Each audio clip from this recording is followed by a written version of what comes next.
Mesdames, Messieurs, bonsoir. Merci d'avoir choisi de terminer votre fin de soirée en notre compagnie. Comme tous les jeudis, notre préoccupation portera sur la problématique des conditions de vie et de santé des personnes indigentes auxquelles nous apportons notre soutien. Une fois encore, bonsoir et bienvenue à l'émission.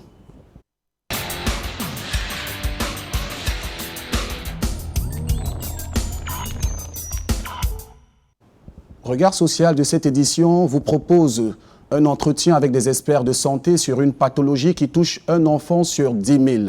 Une malformation congénitale qui pourrait, si rien ne fait, mettre la vie en danger de ces enfants. Nous entrerons en plateau avec une jeune mère d'enfants victime de cette maladie. Elle nous racontera son quotidien, ses difficultés. Mais avant, je vous invite tout d'abord à pouvoir réaliser son vécu à travers l'élément qui va suivre dans un court moment. Arrondissement de Douala. Plus précisément, premier danger au lieu dit Porte Bleue. Dans ce taudis, la configuration des maisons trahit l'état d'extrême pauvreté et de promiscuité que subissent les habitants. Les problèmes d'inondation et de ravitaillement en eau potable sont bien présents dans cette partie. Nous sommes à la rencontre d'une jeune fille, la vingtaine entamée. Elle, c'est Tochap Diane. Elle a donné naissance à la petite Casey 6 mois. Diane a suivi l'évolution de sa grossesse jusqu'au jour où une annonce est venue tout basculer dans sa vie. Moi, c'est mademoiselle Tochap Diane. Je suis la mère du bébé Djanko Casey Benira. En septembre, j'ai découvert que j'étais enceinte. Je suis descendue ici à l'hôpital des Sœurs. C'est là-bas que je faisais mes visites. J'ai fait ma première échographie à 3 mois. Et on m'a donné rendez-vous à 6 mois de revenir faire l'écho. Je suis revenue là, on constate que l'enfant a une malformation. Une malformation, on a parlé de crânio-cérébral.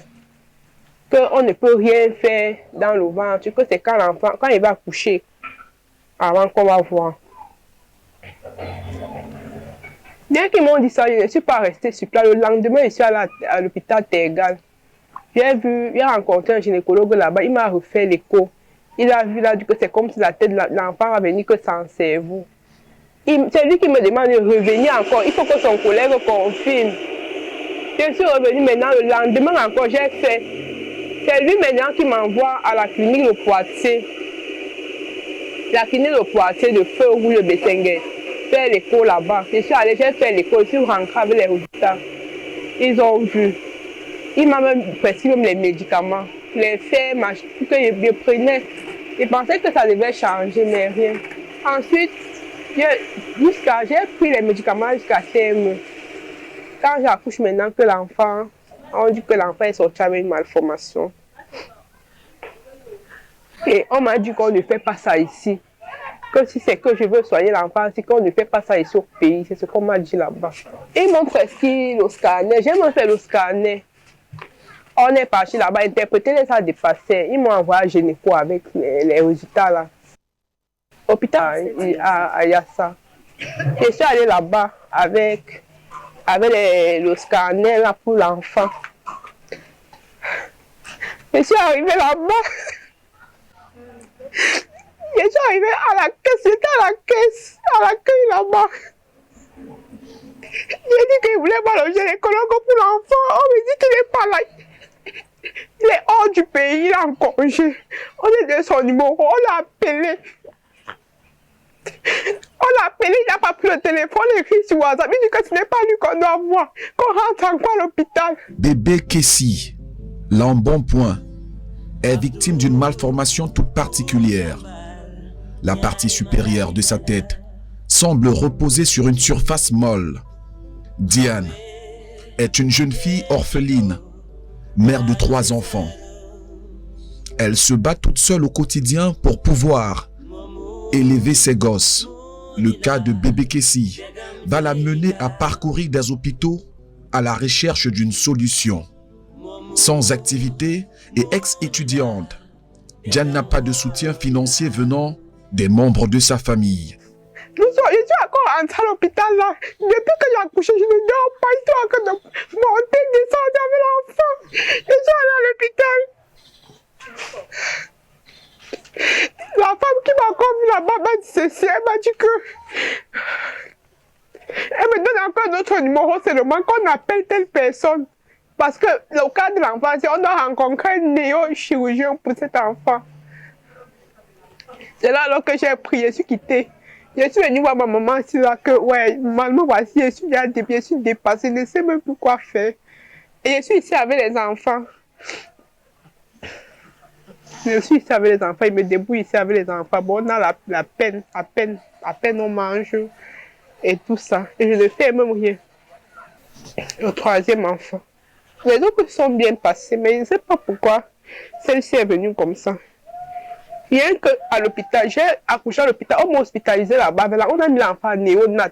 J'ai seulement signé pour sortir. Chaque jour, les factures sur facture. Même pas qu'on doit soigner l'enfant, mais les factures sur facture. Facture sur facture. J'ai seulement signé là-bas que moi, il va rentrer avec l'enfant. D'abord, je suis une orpheline de père et de mère. Bon, ma famille, c'est chacun pour soi, on ne gère pas quelqu'un là-bas. Et chaque personne se débrouille aussi. Vraiment, c'est pénible. Je suis là comme ça, sur place, il ne peut même pas sortir. Il doit seulement rester à côté d'elle. Même ce que je faisais, j'ai arrêté toute l'année, c'est pour l'enfant, c'est tout. Je me débrouillais là-bas, je partais à Henri Raphaël là-bas, je partais fréquenter. J'étais étudiant, j'ai arrêté toute l'année, c'est là pour l'enfant, c'est tout.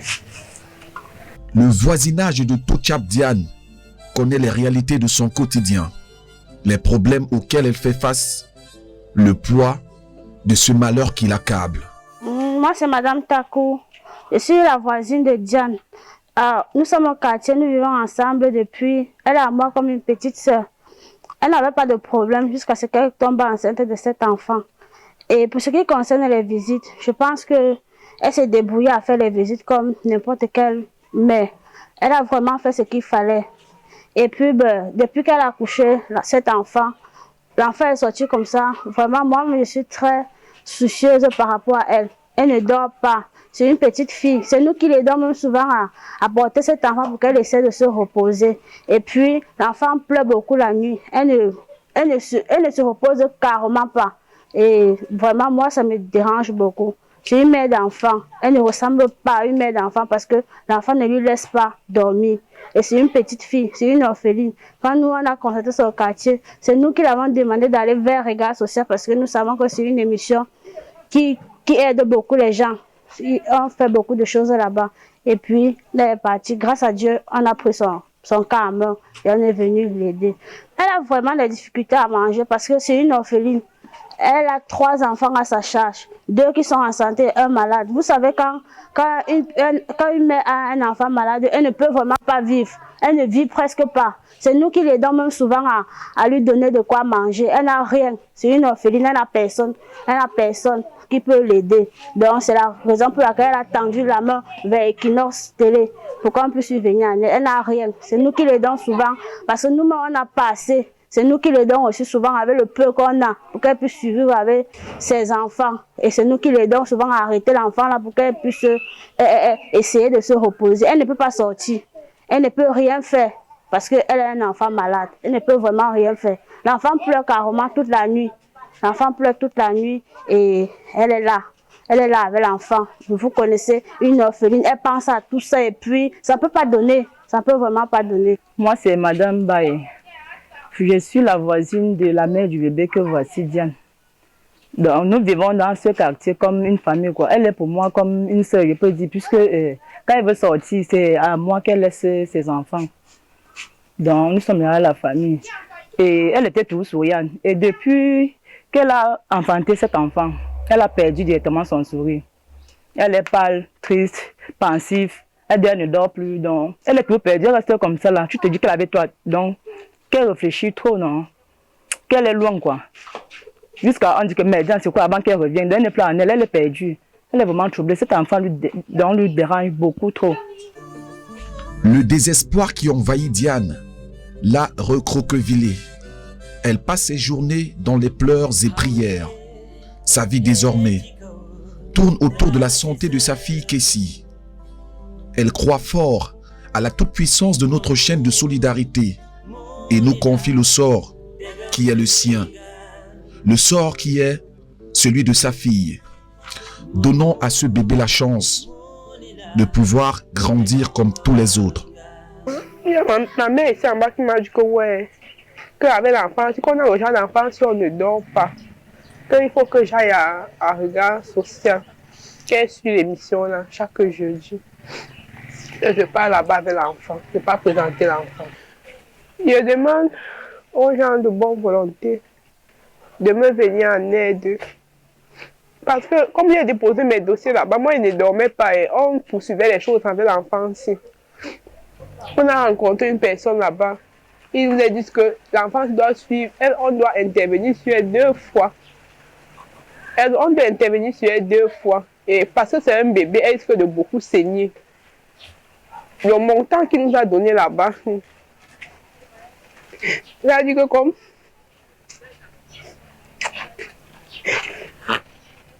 il parlait de 5 millions.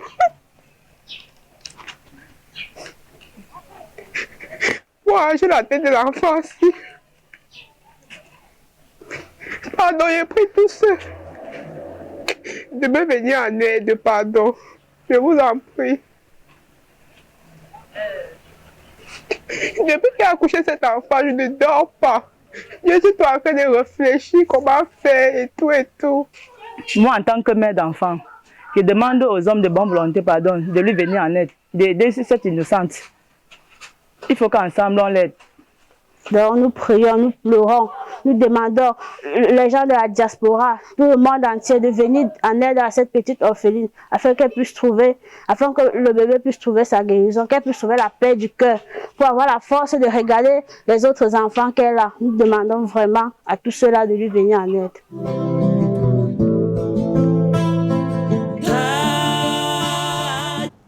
C'est une histoire, celle bien sûr de Tochap Diane. Le regard perdu, la voix larmoyante. Diane mène une vie qui ne correspond pas à celle d'une fille de son âge. Elle est avec nous en plateau ce soir pour implorer votre indulgence, inviter votre compassion à son endroit afin de pouvoir réaliser son rêve, celui d'offrir à sa fille une vie comme celle de tous les autres enfants. Merci d'être avec nous, de nous prendre. Si vous le faites seulement maintenant, nous aurons affaire aux experts de santé pour mieux nous édifier sur cette pathologie, sur cette malformation congénitale qui semble bien rare dans nos sociétés. Nous évoquerons bien sûr les causes, les conséquences, en essayant de trouver une piste de solution pour offrir le bonheur à ces enfants qui souffrent de cette maladie. Mais avant, je préfère introduire l'actrice principale de ce film que nous tournons tous les jeudis. Ce jeudi, elle, c'est Diane Tochap. Bonsoir et merci d'avoir trouvé le courage d'être avec nous. Merci, bonsoir. J'ai vu tout à l'heure, lorsqu'on montrait le film de ta vie, le déroulé de ce que nous avons tourné comme image dans ton quotidien, tu n'as pas manqué de couler une larme. Je vais te demander d'avoir beaucoup de force pour être avec nous pendant notre entretien. Alors, Diane, pour commencer, nous avons suivi bien sûr les explications, ton récit, ton témoignage. Tu nous as parlé de ta grossesse. On aimerait bien sûr insister sur certains points. Est-ce que pendant le déroulement de ta grossesse, tu as connu des antécédents, des maladies qui t'ont dérangé, qui t'ont menacé pendant la grossesse? Non, à ce que je sache, je n'ai connu aucune maladie. Aucune. Parce qu'à 3 mois, comme je suis allée à l'hôpital, comme on m'a prescrit l'écho là, j'ai fait. Et on m'a dit que non, tout est normal, il n'y a aucun problème. Et on m'a donné, c'est la deuxième échographie que je suis revenue faire, qu'on dit que hey, il y a un problème, mais c'est comme si la tête de l'enfant, que oui, il doutait, il dit que il faut seulement que je revienne, parce qu'il faisait et il disait que hey, il appelle son collègue de venir, de regarder aussi que toi viens voir ça, peut-être que je vois aussi mal. Et l'autre personne est venue confirmer que l'enfant doit venir avec une petite tête. Alors, la deuxième échographie que tu allais faire, c'était à quelle période de la grossesse? À quel moment du déroulement de la grossesse? La deuxième échographie, on m'a donné rendez-vous à 6 mois. C'est à 6 mois que j'ai fait ça. Et une fois que on a pu témoigné d'une malformation, qu'est-ce que tu as entrepris? Qu'est-ce que tu as fait? L'enfant étant encore dans le ventre, qu'est-ce que tu as fait? J'ai demandé ce qu'on pouvait faire. Il m'a dit rien, qu'on ne peut rien faire dans le ventre. On ne peut rien faire, que je vais d'abord accoucher avant qu'on va voir ce qu'on peut faire. Alors finalement, tu vas accoucher au bout de 8 mois, 9 mois, c'est ça? Ce sera une grossesse normale de 9 mois. Tu vas accoucher et lorsque tu commences à suivre le chemin de la guérison pour ton enfant, chaque fois que tu allais dans un hôpital, tu payais les factures naturellement. Oui, qu'est-ce qu'on faisait lorsque tu arrives à l'hôpital? Quels sont les soins que tu payais dans ces hôpitaux? À part, dès que tu arrives, tu payes la consultation pour rencontrer un gynécologue. Oui, et après, il te demande. Bon, je venais parce que moi, j'avais comme je suis quittée de là, je suis allée pour refaire l'écho. J'ai rencontré un gynécologue avec l'échographie que j'avais déjà fait. Oui, c'est lui donc qui me dit, ok, on va regarder aussi pour voir.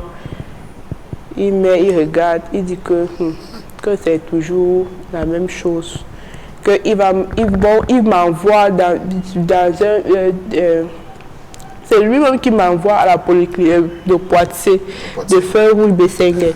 Que non, il faut que j'aille là-bas, parce que là-bas, ça sort bien détaillé. Pour que ça confirme. Oui, je suis allée là-bas, j'ai payé l'écho, on a fait. C'était toujours ça. Je suis rentrée avec à Tergal, voir mon gynécologue là. Il m'a prescrit Fortalane plus. Je prends ça, baptême 10 fois, que ça va aller. Que je prends ça jusqu'à l'accouchement. Et je prenais ça jusqu'à l'accouchement. Mais... Donc ça veut dire, une fois l'hypothèse du diagnostic confirmée, on t'a mis sous un traitement. Et on te disait que ça devait faire quoi? Ça devait améliorer les conditions de l'enfant? Oui, que ça devait améliorer. L'enfant est né. Tu es dans une famille, tu es orpheline. Tu as certainement des personnes qui sont des ramifications, des personnes, des cousins, des tantes que tu rencontres de temps en temps quand tu vas au village. Quand tu as présenté ta situation dans ta famille, qu'est-ce qu'on a dit? Qu'est-ce qu'on a entrepris? Ma famille, l'autre là alors, c'est d'abord chacun pour soi. Tu n'es pas la seule de tes parents, tu as des frères et des sœurs. Je suis l'aînée, ma mère. Oui. Bon, mes frères là, chaque personne se débrouille de son côté. Bon, d'abord, quand tu passes ton temps à appeler une personne, la personne ne prend même pas le téléphone. Après, bon, tout ça.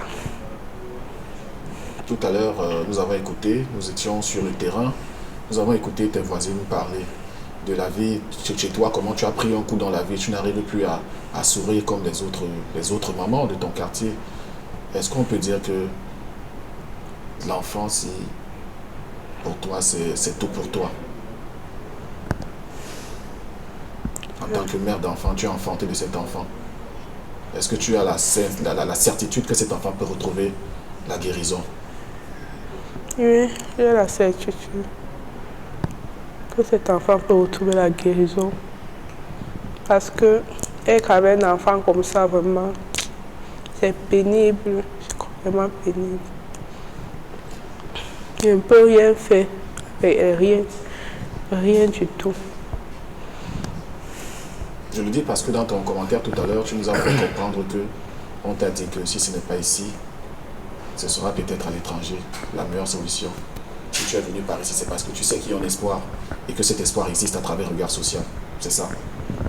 Oui, c'est ça. Il y a une question qui est sur les lèvres de tous les téléspectateurs qui nous regardent ce soir, c'est de savoir, tu es mère de 3 enfants, où est passé le père? Que devient le père? Est-ce qu'on a des nouvelles du père? Le père, vraiment, je ne sais même pas quoi dire à ce sujet. Vraiment pas.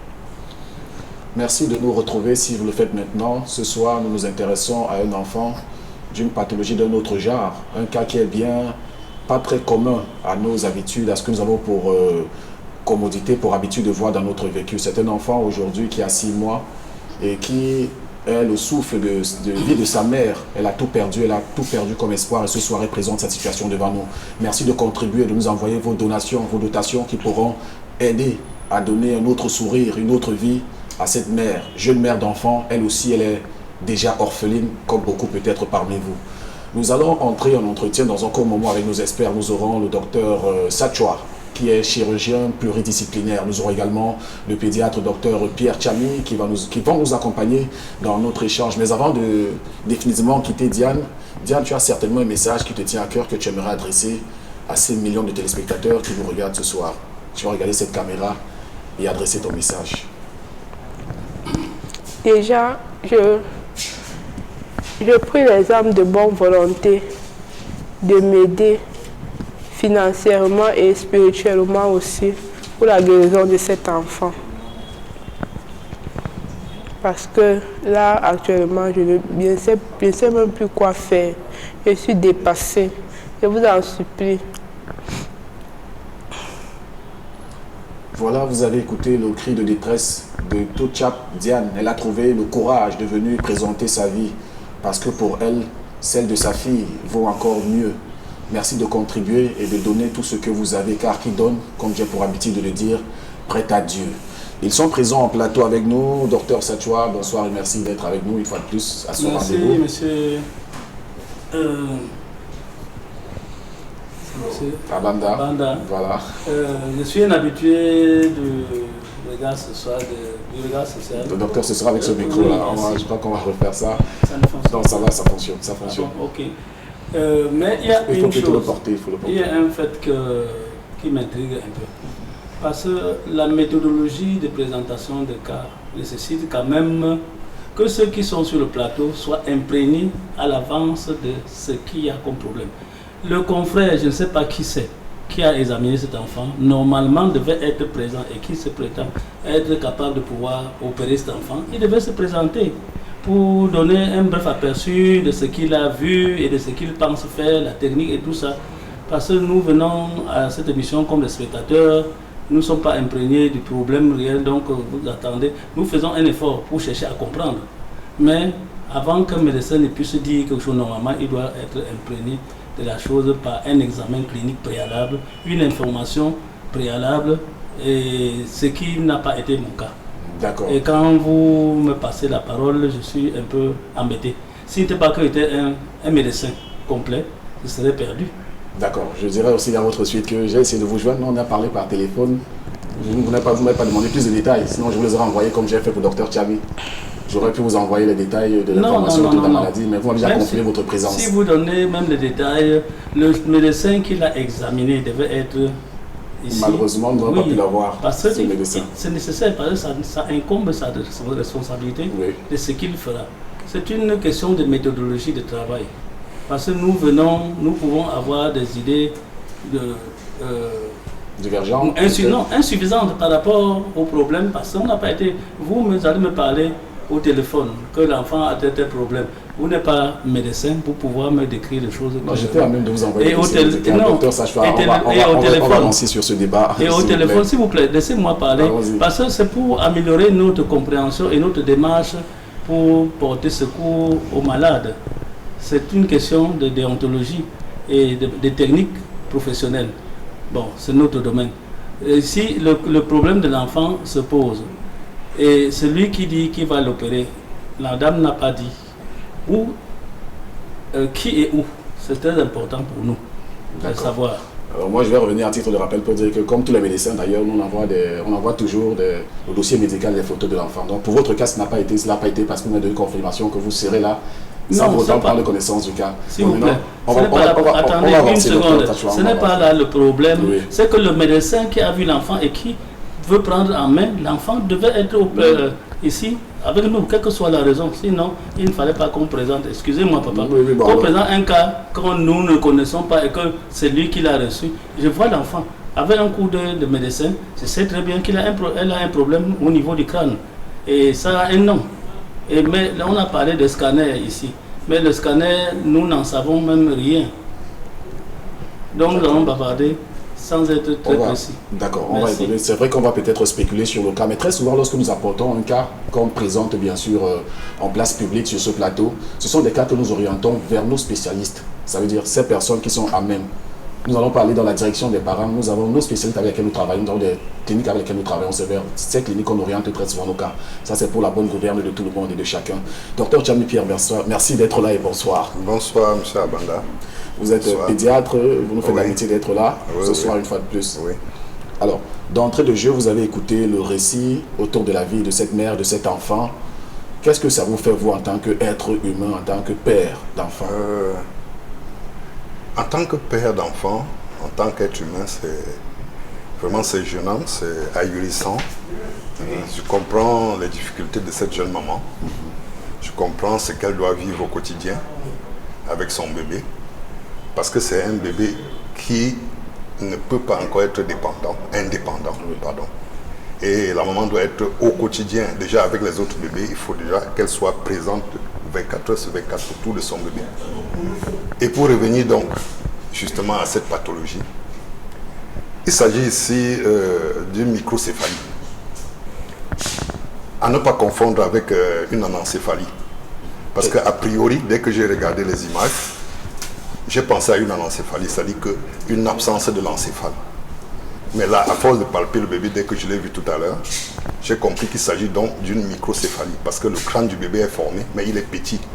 Et c'est quoi la microcéphalie? La microcéphalie, c'est un bébé qui naît avec un petit crâne micro, c'est petit. Et céphalie, ça concerne le crâne et l'encéphale. Donc c'est le cas justement de ce bébé. Donc le bébé souffre d'une microcéphalie. C'est-à-dire que le bébé est né avec une petite tête.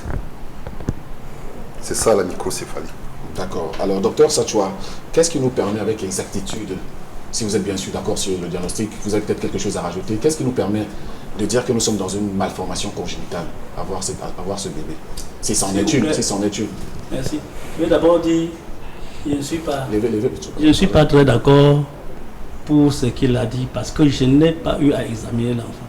Vraiment, si vous invitez les gens pour qu'ils disent quelque chose de constructif, il faut leur donner la possibilité de voir l'enfant, bien de voir l'enfant tout de suite. Vous me dites comme quoi que vous orientez l'enfant vers la clinique.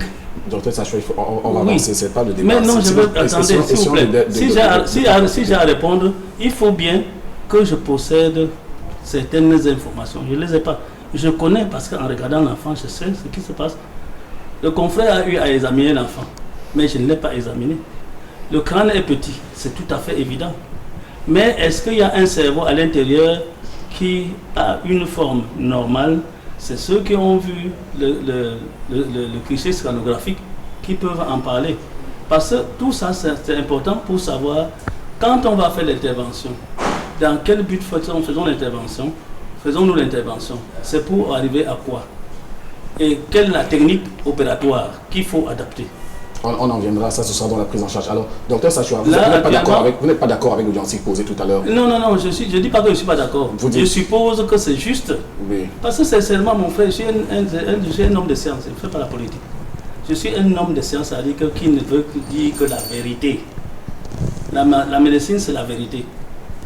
Et quand je n'ai pas la possibilité de voir les choses par la vérité, je ne dis pas que l'enfant n'a pas un problème. L'enfant a un problème sûr et certain.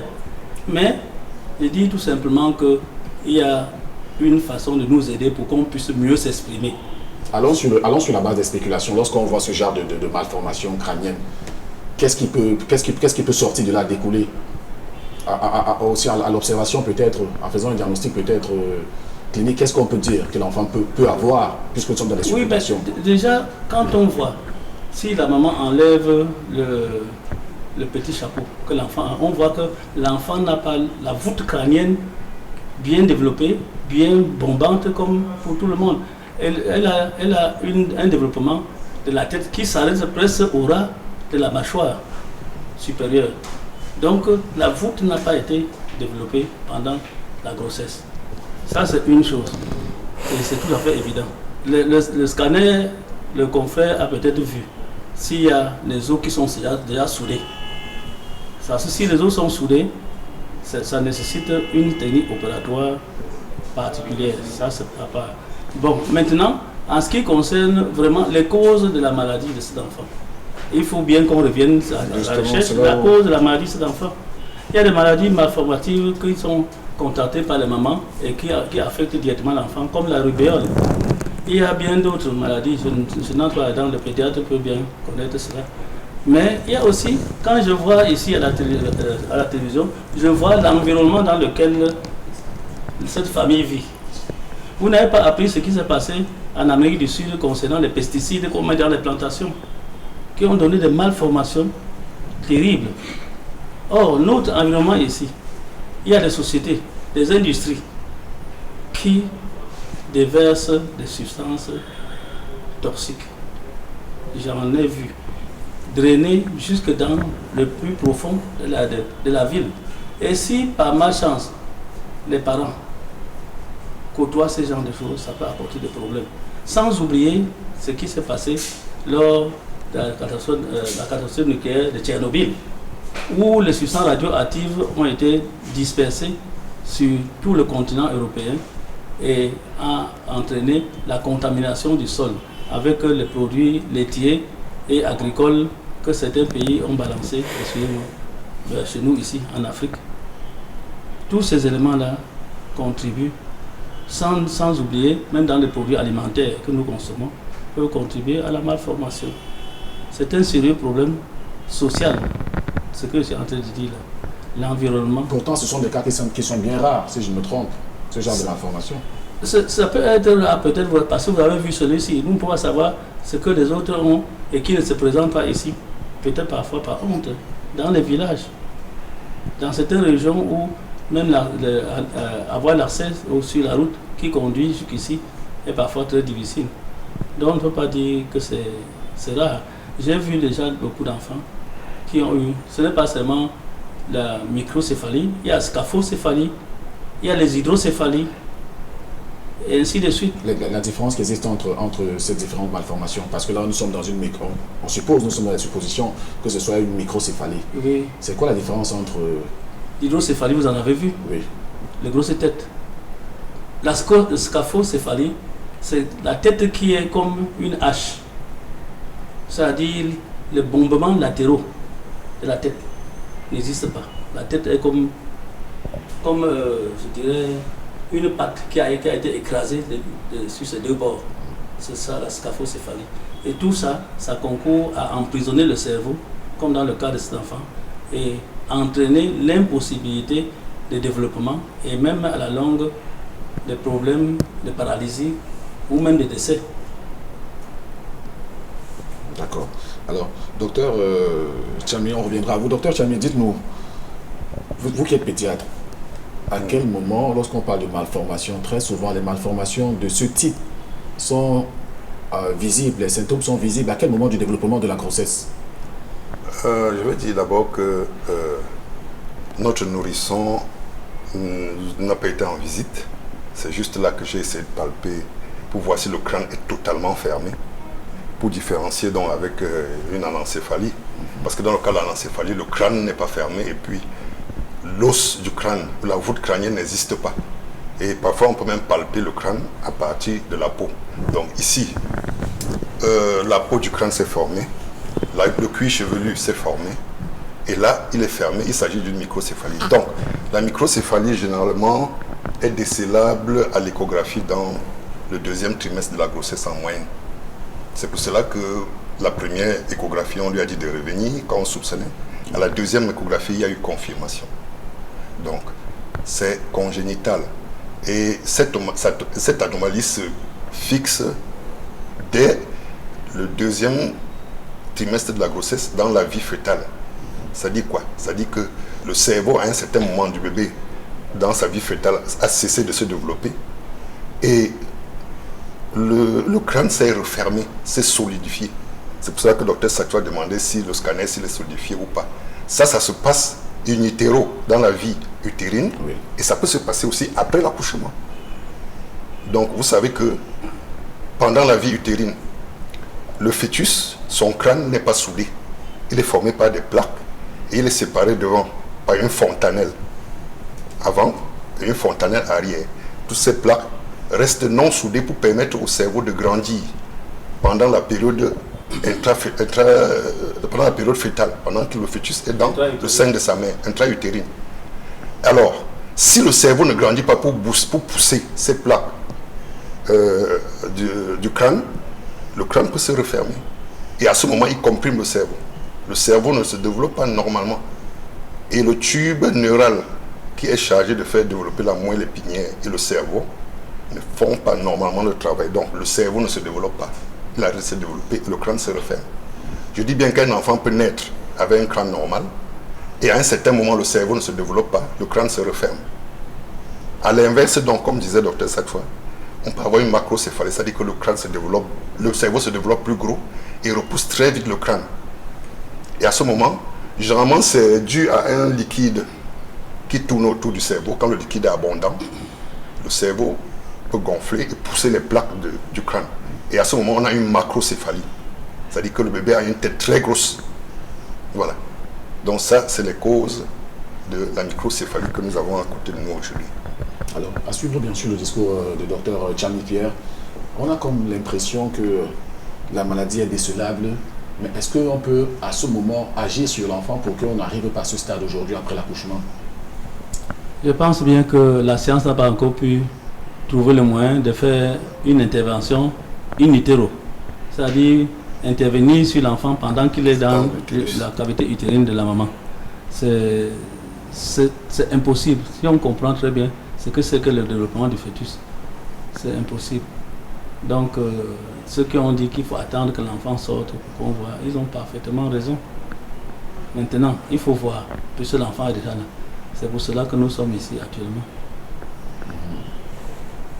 D'accord. Vous voulez rajouter quelque chose peut-être? Oui, je voulais dire que il est important que tout bébé, après la délivrance, après la naissance, que le bébé soit consulté par un médecin ou un pédiatre si on peut l'avoir. Pourquoi? Parce que on décèle facilement les cas de microcéphalie ou de macrocéphalie en mesurant simplement le périmètre crânien. C'est-à-dire que le pourtour du crâne. Hein, nous avons les normatives. Ce pourtour varie entre 33 et 35 cm dans les cas de la norme. Alors, si le pourtour crânien est en dessous de 33 cm, c'est-à-dire que s'il est par exemple de 28 cm ou de 22 cm ou de 20 cm, cela permettra de classifier, de savoir si c'est une microcéphalie légère, une microcéphalie moyenne ou une microcéphalie sévère. Et c'est en fonction de ça justement qu'on verra la prise en charge. Alors parlons plutôt du diagnostic. Docteur Sachoua, ce genre de maladie, le diagnostic s'opère comment? Ce genre de pathologie, si c'en est une? Déjà, dans la présentation de tout à l'heure, la maman a parlé de l'échographie qu'on a faite déjà. C'est pour cette raison qu'au jour d'aujourd'hui, l'un des éléments nécessaires pour le suivi d'une grossesse, c'est de faire l'échographie de façon séquentielle. Ça, c'est un élément. On a fait l'échographie, on a trouvé qu'il y avait un problème. Maintenant, l'enfant est sorti, on a fait le scanner, on a vu de quoi il s'agit précisément. Je crois que, en dehors de ça, je ne pense pas qu'on peut aller maintenant prélever le sang de la maman pour chercher, par exemple, la rubéole. Nous n'avons pas de laboratoire ici performant pour pouvoir chercher certains autres problèmes comme les intoxications par les produits chimiques et tout ça. Mais la prévention est toujours très importante dans toutes choses. Il ne faut pas attendre les dégâts avant de penser à la correction. Il faut prévenir. Prévenir, c'est déjà, on dit prévenir, c'est guérir. Donc ce que nous devons faire, c'est tout simplement pour cet enfant, voir comment on peut l'attirer là, parce que les preuves sont là que l'enfant a une malformation et on sait de quel genre type de malformation crânienne elle a. Et maintenant, il faut trouver la solution pour l'aider à ce que son cerveau puisse être libéré de ce bunker, je dirais, qu'il en sert. Alors tout à l'heure, docteur Sachoua a évoqué le terme prévenir. La prévention pour ce genre de cas passe par quoi? La prévention, c'est les visites médicales. C'est déceler, en dehors de la toxoplasmose, comme le dit le docteur Sachoua, les cytomégalovirus, la rubéole, qui sont des infections que peut porter la mère. On dit donc pour détecter, la maman doit éviter de prendre certaines substances toxiques, en l'occurrence pendant la grossesse, en l'occurrence des trucs comme l'alcool, le tabagisme et d'autres facteurs qu'on soupçonne qui peuvent être favorisants à l'installation d'une microcéphalie ou d'une malformation du crâne et du système nerveux central chez les bébés et les fœtus. Donc, tout cela rentre dans les mesures de prévention. Alors, je vous pose la même question, docteur Sachoua. Il a évoqué bien sûr certains dispositifs, dispositions que la mère devrait prendre pour ne pas avoir ce genre de cas. Mais est-ce que l'état d'âme de la maman, je veux dire le stress, le manque de soutien moral, n'aurait pas pu aussi être un facteur qui puisse arriver à faire parvenir à ce que l'enfant sorte dans ces conditions-ci? À mon humble avis, je crois que le facteur psychologique n'a pas d'influence sur le développement du fœtus. En réalité, ce n'est pas la dépression et toute autre chose, ce n'est pas un problème biologique ou bien chimique qui intervient dans la formation du fœtus. Mais on a posé une question ici tout à l'heure, je ne sais pas si c'est vous qui avez demandé, c'est vous qui avez demandé, et le père de l'enfant. Parce que la pauvre, elle a abandonné à elle-même, et le père de l'enfant. Étudiant qui a dû rompre ses études pour rester avec ses enfants, prendre soin de ses 3 enfants. C'est elle qui a arrêté ses études, mais pas le monsieur avec qui elle a fait l'enfant. Parce que elle passe son temps à pleurer parce que réellement elle sait qu'elle est abandonnée, orpheline, abandonnée encore de son compagnon, et elle se retrouve avec un problème dont elle n'est pas, je dirais pas, responsable seule. Il y a un compagnon qui a participé à la venue au monde de cet enfant. Mais cela ne pouvait pas prédisposer, je ne sais pas qu'ils avaient des problèmes auparavant, je ne crois pas, avant la naissance d'enfant ou bien avant qu'elle ne conçoive, mais ça, même s'il y avait un problème psychologique ou bien social, ça ne pouvait pas affecter la formation de l'enfant. Il y a bien des femmes qui ont de gros problèmes, mais elles ont des enfants normaux. Je crois qu'il faut chercher du côté des facteurs induits dans la société. D'accord. Merci d'être avec nous, merci de nous retrouver. Si vous le faites seulement maintenant, c'est Regard Social qui consacre son entièreté à voler au secours des personnes qui se retrouvent dans l'indigence, ces personnes qui n'ont pas de moyens pour permettre de pouvoir recouvrer la santé. Nous leur donnons un nouveau souffle à travers cette chaîne de solidarité que nous avons si bien tissée au fil des années. Vos contributions pour le cas de bébé Casey sont les bienvenues. Au bas de l'écran, vous avez les numéros par lesquels vous pourrez nous envoyer vos contributions. En plateau, nous sommes avec Dr Pierre Tchami, il est pédiatre, et Dr Sachoua Pierre, qui lui est chirurgien multidisciplinaire. Alors, il y a une question que je me pose, docteur. Est-ce qu'il est possible qu'on puisse naître sans cerveau? Oui, il est possible qu'on puisse naître sans cerveau. Bien sûr. Il est possible de naître sans cerveau, c'est-à-dire qu'une anencéphalie totale. Et les causes, c'est quoi? Les causes, ça arrive chez certaines mamans qui ont des risques. L'obésité, la prise des pilules prolongées, ça pour le cas des bébés sans encéphale, ça c'est autant de causes qui peuvent amener la maman à faire un bébé sans cerveau. Ce n'est pas le cas de cet enfant, mais il arrive de faire des bébés sans cerveau. Il y a donc, comme j'ai cité, les prises longues prolongées des pilules, l'obésité chez certains parents et beaucoup d'autres facteurs, les troubles génétiques qui sont à l'origine de cette malformation. Le mauvais développement du tractus neural, c'est le tractus neural qui est à l'origine de la formation du tube, de la colonne vertébrale, de la moelle épinière et du cerveau. Le cerveau donc avec ses 2 hémisphères, l'hémisphère gauche et droite, le cervelet. Donc, toutes ces parties du corps ne se forment pas in utero, dans l'utérus, et l'enfant peut naître sans cerveau. Et cet enfant naît sans cerveau, vous savez donc le rôle du cerveau. Le cerveau, c'est lui qui commande tout. Et les fonctions inconscientes et les fonctions conscientes, et toutes les motricités. Donc la vue, l'audition et tout ce que ça comporte. Donc vous comprenez donc qu'un enfant né sans cerveau est voué à mourir. Et que beaucoup de ces enfants décèdent. Voilà. Beaucoup de ces enfants décèdent pendant l'accouchement ou avant l'accouchement. Donc, et ceux qui résistent n'ont pas quelques heures ou quelques jours. C'est ça l'issue qui est fatale. Alors, docteur Sachoua, alors ce problème de microcéphalie, est-ce un problème général ou un problème qui est propre à notre environnement, à Douala, à Yaoundé, à Messamena? Est-ce que c'est... C'est mondialement décrit, mondialement répandu. Il est vrai que la fréquence est très faible, mais c'est dans tous les continents qu'on trouve ces malformations. Et je dirais même que nous, les Africains, nous avons moins de malformations que les Occidentaux, tels que j'ai vu. Parce que les enfants qui naissent même sans bras, les enfants qui naissent sans pied, les enfants qui naissent avec un bras, il y en a de toutes les sortes.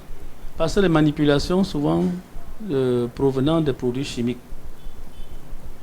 c'est beaucoup plus développé, beaucoup plus courant dans l'hémisphère nord que chez nous ici. Par exemple, en Europe, il fut un moment où on parlait de pluie acide. Parce que les usines rejettent des fumées qui contiennent des substances chimiques très, très agressives, très toxiques.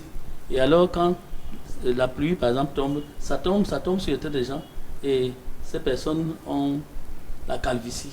Les jeunes qui ont la calvitie très tôt parce que les cheveux souffrent.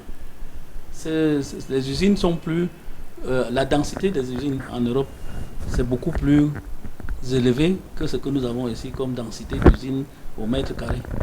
Au kilomètre carré, pardon. D'accord.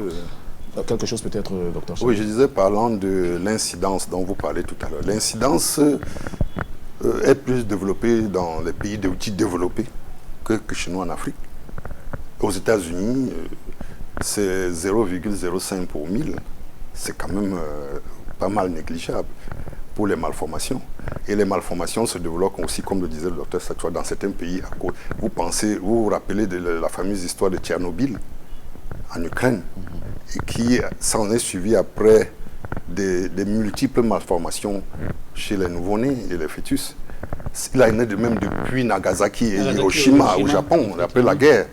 Donc, toutes ces expositions aux radioactivités sont soupçonnées pour le développement des malformations de tous bords chez les nourrissons et les nouveau-nés. Alors, une question pour Dr Sachoua. Est-ce que le fait d'avoir vite dépisté le diagnostic de la maladie aurait pu avoir un impact positif sur la prise en charge? Est-ce que la prise en charge aurait été bien plus facile? En fait, quand nous voyons le bébé, cet enfant n'a pas encore 1 an. 6 mois. 6 mois. Elle a dit. Ça prouve que le problème du diagnostic a été rapidement évoqué. Donc vraiment, il n'y a pas de problème, il n'y a pas de retard en ce qui concerne la prise en charge pour donner les chances à cet enfant d'avoir, après l'opération, un développement du cerveau normal. Si on arrive à casser la croûte qui enferme son cerveau, parce que l'opération consiste à casser cette croûte. Dr Gams, qui devait être le neurologue, qui devait être avec nous, malheureusement, nous fausse compagnie. Alors, je vais parler un peu, je vais entrer dans son domaine pour essayer de comprendre avec vous. Est-ce que le fait que cet enfant ait cette microcéphalie peut affecter la mobilité, la fonction de ses membres? Oui, oui. Pas seulement la fonction des membres, mais la microcéphalie, je vous ai dit tantôt, c'est une petite tête et qui suppose avoir un petit cerveau. Et vous savez que maintenant, à partir du scanner, on doit savoir quelle partie du cerveau a été développée, quelle partie du cerveau est simplement atrophiée, quelle partie du cerveau est absente. Il faut connaître tout cela pour savoir donc les perspectives. Qu'est-ce que l'enfant pourra faire? Est-ce que l'enfant aura une bonne vision? Est-ce que l'enfant aura une bonne audition? Parce que tout cela est commandé par le cerveau. Et donc, j'insiste et je reviens, c'est pour cela que les pédiatres contrôlent toujours le poutou crânien à la naissance, qui est d'environ, je vous ai dit, de 33 à 35 cm à la naissance. En 6 mois, environ de 44 cm. À 1 an, 47 cm. Voilà. Le poutou crânien de l'enfant doit être suivi jusqu'à 2 ans. Ceci nous permet de savoir que, effectivement, le cerveau de l'enfant est en train de grandir en termes et en proportions normales. La fontanelle qui reste, les mamans viennent en consultation tout le temps nous dire la fontanelle du bébé ne bat pas, ou elle bat beaucoup. Elle s'inquiète beaucoup pour la fontanelle. Je ne développe pas ce qu'elles disent au quartier, la fontanelle avait une autre signification. La fontanelle, c'est une partie anatomique normale du crâne, du nourrisson. Parce que la fontanelle se ferme au plus tard à 2 ans.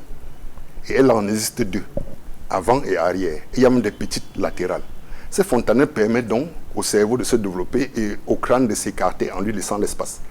Donc quand vous demandez la microcéphalie, suppose que le cerveau est petit et le bébé peut ne pas avoir certaines fonctions libres pendant que le bébé grandit. Parce que quand le cerveau va vouloir grandir, comme a dit le docteur cette fois, le crâne va le comprimer et va lui empêcher de prendre des proportions et de développer certains centres neurologiques qui existent dans le cerveau. Peut-être le centre de l'audition, le centre de la marche, le centre de la vue, le centre et tout ça et tout ça. Le centre des réflexes involontaires, c'est-à-dire que le centre du battement du cœur, le rythme respiratoire et tout cela. C'est pour cela que quand on n'intervient pas tôt, et il faut intervenir à temps, c'est pour cela que les hommes de bonne volonté devraient faire des gestes pour qu'on aide cet enfant à temps. Pourquoi? Parce que pendant que le bébé reste un nourrisson, le crâne reste encore malléable et souple et facile pour les neurochirurgiens de faire l'adaptation et des prothèses et tout ce qu'ils savent. C'est eux qui savent le faire. Voilà, c'est ce que je voulais dire. Alors, docteur Sachoua, quelles sont les conséquences qui peuvent survenir à long terme si l'enfant n'est pas rapidement pris en charge? Qu'est-ce que l'enfant peut développer? Parce qu'apparemment, moi, je l'ai côtoyé pendant plus d'1 heure, plus de 2 heures. Le bébé dort beaucoup. Est-ce que ça fait partie des conséquences liées à cette malformation? Je crois que mon confrère pédiatre a brossé déjà presque toutes les conséquences qui peuvent s'en suivre. L'enfant dormit beaucoup, effectivement. Ça peut être dû au fait que le cerveau est en état de souffrance. Et l'enfant, c'est une évolution progressive vers l'inconscience qui peut arriver. Et en plus, les fonctions, comme il a dit, les centres de fonctions vitales qui se trouvent dans le cerveau vont être en danger parce que la commande du battement du cœur vient du cerveau. La commande de la respiration vient du cerveau. Et si on ne libère pas rapidement ces centres, en décomprimant le cerveau, en ouvrant la boîte crânienne pour laisser que le cerveau s'expande, l'enfant peut développer même des convulsions, des crises épileptiques. Et au pire, un décès, une mort subite. Je voulais justement qu'on en arrive là pour évoquer cette partie. Peut-être c'était omis. Alors, parlons de la prise en charge. J'ai oublié une chose. Voilà. Quand on parle parfois que les gens ont oublié de respirer pendant le sommeil, ça arrivera très facilement à cet enfant. Oublier de respirer pendant le sommeil. Oui. Que l'enfant... Ça veut dire que les automatismes ne sont plus... Oui, ne sont plus contrôlés. Par le cerveau. Oui. Et l'enfant peut être entre les bras de sa maman comme ça, et d'un moment à l'autre, ne respire plus. C'est fini. Et c'est très, très embêtant. Comme le pédiatre l'a dit, vraiment, c'est une urgence chirurgicale. Raison pour laquelle nous convoquons ici là, la générosité des personnes qui sont touchées par cette histoire, par celle de Diane. Voilà un enfant de 6 mois qui commence à peine à goûter au bonheur qu'est la vie et qui veut déjà, peut-être par votre grâce, elle trouvera une solution. Apportons-lui notre soutien, quel que soit le soutien, par prière spirituelle ou encore financier. C'est bien sûr les moyens par lesquels nous pourrons concourir à sauver la vie de la petite Kessie. Les contributions se font par les numéros qui sont situés au bas du petit écran. Alors, parlons cette fois-ci de la prise en charge proprement dite. Par quoi est-ce qu'on va passer, docteur Tchami? La prise en charge est complexe. Déjà parce qu'il n'existe aucun médicament pour soigner la microcéphalie. Donc, il n'y a pas de médicament qu'on puisse administrer pour soigner cette pathologie. Et le traitement le plus probable, en fonction des stades de la microcéphalie, il existe des microcéphalies légères, comme j'ai dit, qui se résorbent, qui se rangent tout seuls. C'est-à-dire que le crâne, à force de se développer, réussit à trouver quand même un espace, même si le crâne ne reste pas gros. Il reste un peu plus petit. Et ces microcéphalies légères se situent à la naissance dans un pourtour crânien environ à 30 cm. Et on surveille le développement de l'enfant, les motricités, le développement intellectuel et tout. On surveille s'il n'y a pas de convulsion et si tout se passe normalement. Le bébé se développe. Le seul bémol, c'est l'aspect esthétique. Peut-être qu'on va dire, oh, regardez l'enfant, là, il a une petite tête. Ou regardez, le garçon, il a une petite tête. Mais le développement du cerveau s'est fait. Et dans le cas de microcéphalie légère, il n'y a pas vraiment de médicaments ou de traitement spécial à donner. Donc ça se passe tout simplement et tout seul. Mais maintenant, les microcéphalies sérieuses et importantes, comme le cas du bébé, il faut penser à le faire le plus tôt possible, avant que le crâne du bébé ne soit totalement ossifié. Pendant que le crâne a encore beaucoup de cartilage et qu'il est encore malléable et qu'il peut encore on peut encore lui donner une forme. Et c'est maintenant. Et plus tard, le bébé va se développer. Les neurochirurgiens connaissent bien leur technologie et leur technique. Plus tard, le bébé va se développer et puis son développement intellectuel sera plus ou moins bon et acceptable, et le bébé pourra fréquenter, se scolariser et puis avoir une vie presque normale. Docteur Sachoua, quelque chose à la suite, bien sûr, de ce qu'a dit Docteur Stchami? Non, en fait, pas grand-chose à dire. Sauf que pour le cas présent, il n'y a même pas à hésiter. La seule solution et unique salvatrice, c'est l'intervention chirurgicale. Absolument. Le côté esthétique, déjà, nous le voyons ici, que l'enfant, même la peau du cerveau, la peau de la tête est plissée, parce qu'en réalité, cette peau se développait pour donner la place au volume normal de la tête de l'enfant. Déjà, l'intervention fera que cette peau plissée n'existera plus. Deuxièmement, maintenant, le plus important, le cerveau aura de la place pour gonfler et devenir et occuper le volume qui lui est destiné de par la nature humaine. Est-ce qu'après les opérations chirurgicales, il y aura des recommandations? Comment l'enfant devrait se tenir? En fait, je vais vous dire une chose, il n'y aura pas des opérations. L'opération ici, c'est une et une seule. Il n'y a pas de répétition. C'est une et une seule opération. Ça se fait en une fois. C'est pas quelque chose. Et c'est de quoi il s'agit. C'est pas quelque chose qu'on doit opérer deux fois. On va opérer et celui qui opère, il faut qu'il opère une et une seule fois. Parce que là, la technique, je ne veux même pas rentrer là-dedans, on ouvre les écailles. Le micro pariétales. On ouvre les écailles pariétales des deux côtés, comme les ailes d'un papillon. Et on met les taquets pour faire en sorte qu'il y ait un écartement. C'est-à-dire comme des cales pour pouvoir faire que les ailes là ne se rabattent pas. Et que ça constitue une grande ouverture pour l'expansion du cerveau. Et là, on fait l'intervention une seule fois, pas deux fois. Et l'enfant, lorsque l'enfant va grandir au fil du temps, est-ce qu'il y aura des recommandations que l'enfant, des interdits que l'enfant ne devrait pas faire? Porter des charges, par exemple, sur la tête? Non. L'enfant se modèle. Le crâne de l'enfant va se modeler et l'écartement là va se recouvrir progressivement parce qu'il y a le périoste. C'est-à-dire le périoste, c'est la membrane qui recouvre l'os. Et c'est le périoste qui maintenant fera évoluer la formation, l'ossification sur les espaces qui sont restés libres. En moins de 3 ans, l'enfant a un crâne totalement fermé où il n'y a pas de vide après l'opération. D'accord, cette nouvelle est plutôt rassurante. Mais porter quelque chose sur sa tête, évidemment, comme vous dites, je ne sais pas si la maman pourra demander à l'enfant de porter quelque chose sur la tête, mais c'est absolument nécessaire, cette remarque que vous faites, parce qu'il faut interdire que l'enfant ait des chocs, des charges, pendant que le cerveau n'est pas totalement recouvert, enveloppé par l'os. D'accord. Alors, docteur. Qu'on dirait même peut-être à ces enfants, recommander le port de casque. Comme le casque des motocyclistes, même pour aller à l'école. Ok. Alors, parlons cette fois-ci de la maman, elle, proprement dite. Est-ce qu'il y a des risques que dans l'avenir, la mère puisse faire un enfant du genre? Bon, les études ont montré que la recherche et les études ont montré qu'une maman qui fait un enfant microcéphale ou anencéphale a entre presque 3 à 4% de chances de refaire un autre enfant anencéphale ou microcéphale dans les prochaines grossesses.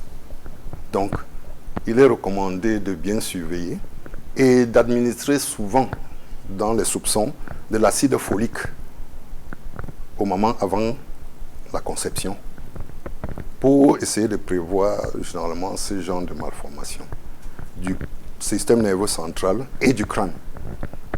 On demande d'administrer de l'acide folique avant la grossesse, à 0,4 mg par jour pendant 1 mois avant la grossesse, et pour juste limiter les chances, effectivement, de faire ces visites prénatales avec tous ces examens et qu'on vérifie s'il n'y a pas les infections dont on a suscité tout à l'heure, à savoir le cytomégalovirus, la rubéole, la toxoplasmose et autres. Voilà. D'accord. Docteur Sachwa, parlons toujours de la maman. Par quoi va passer sa prise en charge psychologique? Comment comment vit-on ce genre d'événement qui survient alors que l'on n'a jamais connu ça dans sa vie? Comment devrait-elle faire pour être dure, solide, puisqu'elle ne se prend plus à main, elle baigne dans ses larmes, son regard est toujours perdu, elle une voix larmoyante. Comment fait-on pour vivre cette situation? Avant de répondre à cette question, je mets un peu de l'eau au moulin de mon confrère en rappelant que chez nous ici auparavant, il y avait tout le temps à la PMI les cours d'éducation sanitaire qu'on donnait aux mamans. La dame, je crois que c'est son 3e enfant. Oui. Elle est déjà passée à la PMI avec les autres enfants. Que normalement, quand une maman vient en consultation, je ne sais pas si encore le PMI, parce qu'avec les pédiatres, je ne sais pas si on a encore mis l'accent sur les consultations. Il y a des services de prévention maternelle. Voilà, c'est qu'à chaque fois que maman va dans une PMI, il faut absolument qu'on lui donne l'éducation sanitaire en ce qui concerne la conception et les soins à donner à l'enfant. La prévention de certaines maladies, y compris même celle-ci-là. Parce qu'on a parlé de la rubéole, on a parlé de la toxoplasmose. Je ne sais pas si pendant ces visites prénatales, on lui avait jamais dit qu'il faut faire attention à ce genre de maladies. La maman a dit n'avoir jamais eu d'antécédents pendant... Ce n'est pas question d'antécédents, c'est aussi de savoir les risques qu'une femme encourt quand elle porte une grossesse. C'est ça, c'est très important. Sinon, si nous, comme je disais tout à l'heure, si on ne met pas l'accent sur la prévention, nous serons toujours à faire face à des cas regrettables comme ça. Maintenant, à ce qui concerne le côté psychologique, effectivement, personne ne souhaiterait avoir un enfant comme ça. Malheureusement, elle est une orpheline, le père ne vit plus, la mère ne vit plus, et elle porte sa charge toute seule. C'est vraiment très lourd, c'est très pénible. Et je ne peux pas dire qu'elle n'est pas déprimée, elle est vraiment déprimée. Et encore un autre problème, elle peut aussi elle-même développer une autre maladie qui n'est pas seulement mentale, mais même somatique. Quand quelqu'un est déprimé, la première des choses, c'est la sécrétion d'adrénaline. Et l'adrénaline est une mauvaise hormone dans le corps de l'être humain qui donne des maladies comme l'ulcère d'estomac, l'hypertension artérielle et le diabète. Mais alors, je crois bien, ma fille, la chose la plus importante, c'est qu'il faut savoir se dire, je porte ma croix et je me mets entre les mains de celui qui est le Créateur, celui vers qui on va quand on n'a plus personne. Et il ne faut pas croire que Dieu est quelqu'un qui est incapable. Il faut prier, ma fille. On a parlé même de la prière ici, tout à l'heure. Il faut prier pour être forte, pour espérer. Parce que ce que nous sommes en train de dire là, c'est pour que les âmes, quand on parle des âmes de bonne volonté, c'est Dieu qui suscite les âmes des êtres humains à pouvoir agir. C'est tout ce que je pourrais dire. D'accord. Docteur Tchami, quel est le mot que vous enverrez à l'endroit, bien sûr, de ces parents qui vivent cette situation au cœur de leur famille? Comment être fort? Comment vivre cela? Comment supporter le poids de cette maladie? Ouais, c'est pas évident. Sur le plan psychologique, c'est difficile à porter. Et elle devrait, malheureusement, la famille est un peu disparate. Elle devrait quand même avoir l'assistance, même ne serait-ce que psychologique et affectif de sa famille.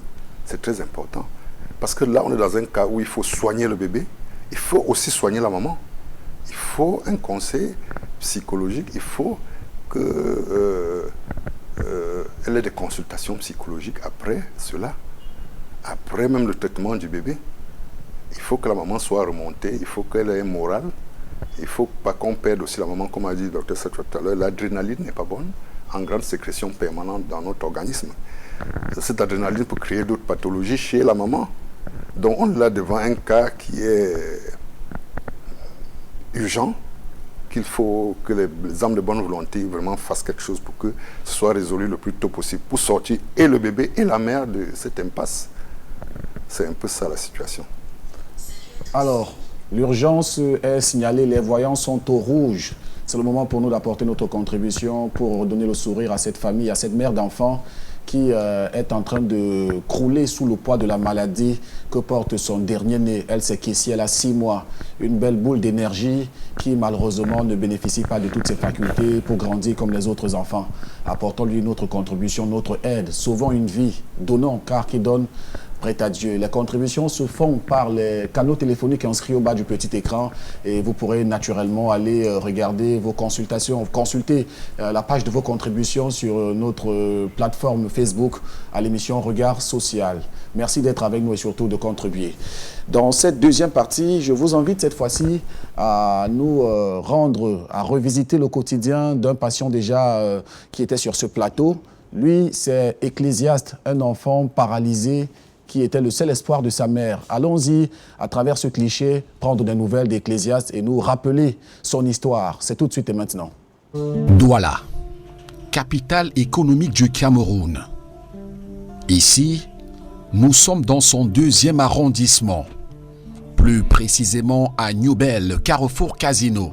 Notre poursuite se braque sur un jeune homme, nommé Ecclésiaste Ndokmo, victime de paralysie des membres inférieurs et supérieurs, qui d'ailleurs serait à l'origine de son trouble de la parole. Pour lui, tout a basculé l'instant d'un clignement d'œil. À 19 ans seulement, le destin semble l'avoir condamné, car il a perdu presque, ou alors toute motricité. Son histoire sort de l'ordinaire. Dernier fils d'une fratrie de 8 enfants, sa mère et l'un de ses frères sont à son chevet depuis le début de sa maladie.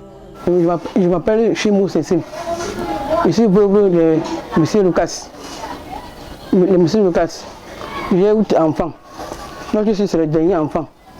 J'ai commencé la maladie en 2016. J'ai commencé à tirer son pied à terre.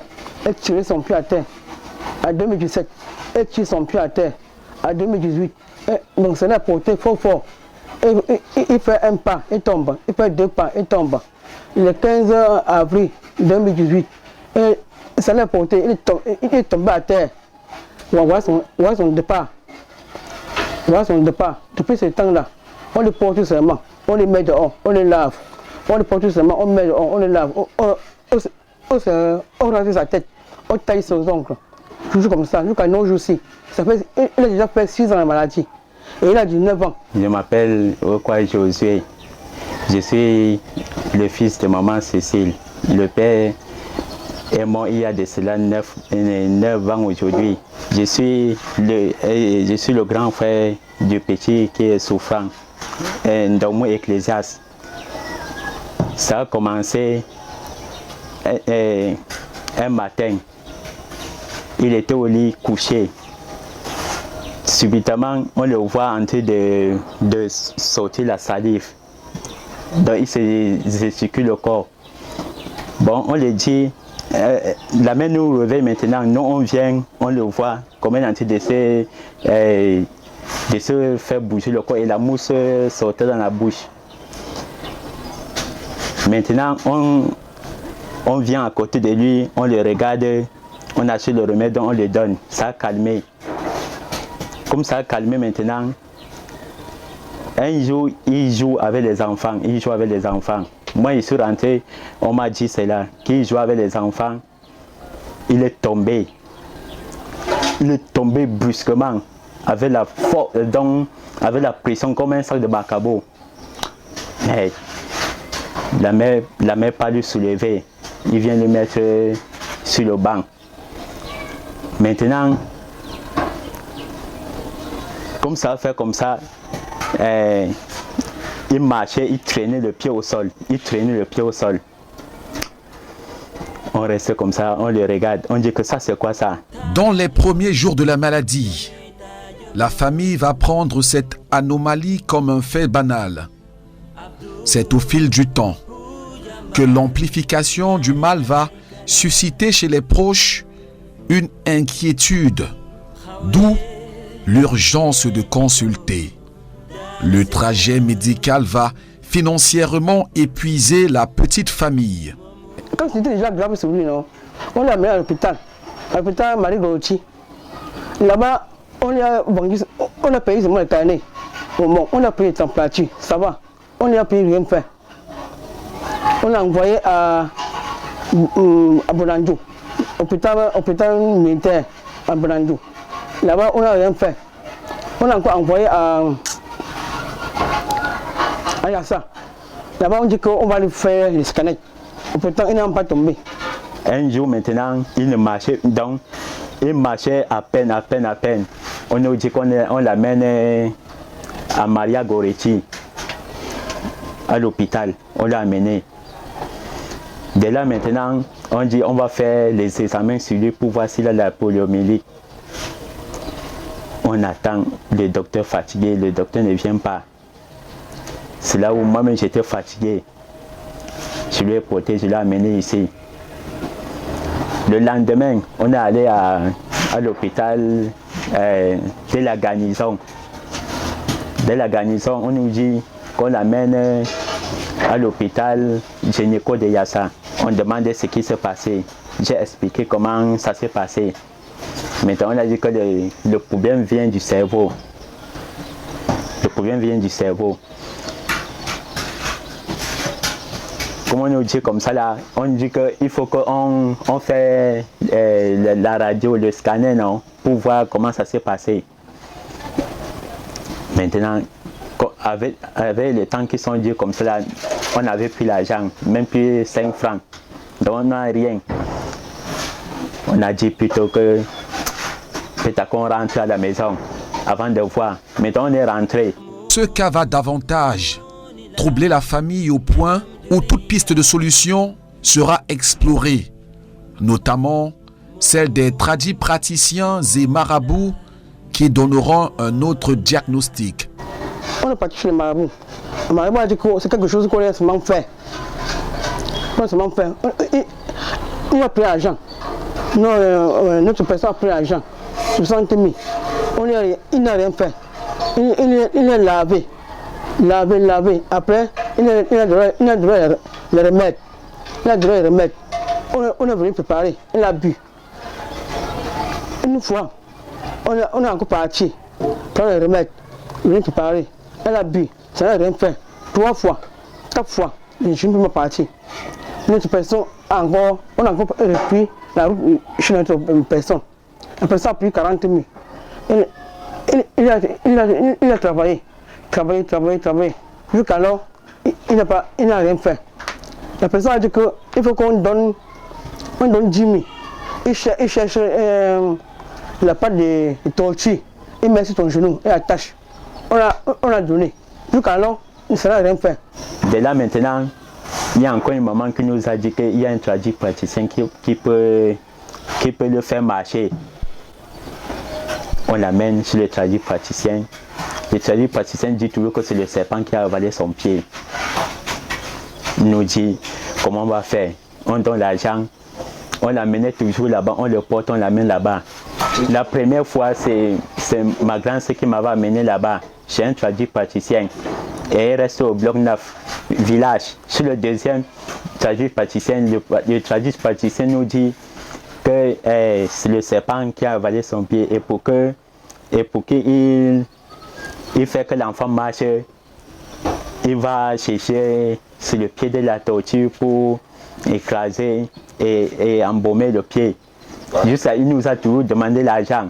Donc on lui posait la question. Il dit que quand il dort, il sent quelqu'un derrière lui en train de lui poursuivre. Oui, il court. Voilà. Bon, maintenant, on lui donne l'argent. Il a fait, on croyait qu'il va marcher, 0. La troisième fois, c'est la copine de la mère qui nous a montré un tradipraticien encore à 1000 problèmes. On est allé là-bas. Il nous dit toujours que c'est le serpent qui a avalé son pied. Que si on s'amusait, il peut mourir. Donc il faut qu'on l'amène, on l'amène, il voit le problème. C'était en 2020. On l'amène maintenant, il regarde, il dit qu'il peut le faire marcher. Comme on le dit, tu peux le faire marcher, il dit que oui. Maintenant, il nous dit qu'il faut l'argent. On s'est battu, on a mené l'argent. Jusqu'à là, rien du tout. Ça ne promettait de rien. Comme ça là. Il était là toujours comme ça, intact, jusqu'à aujourd'hui. Vraiment,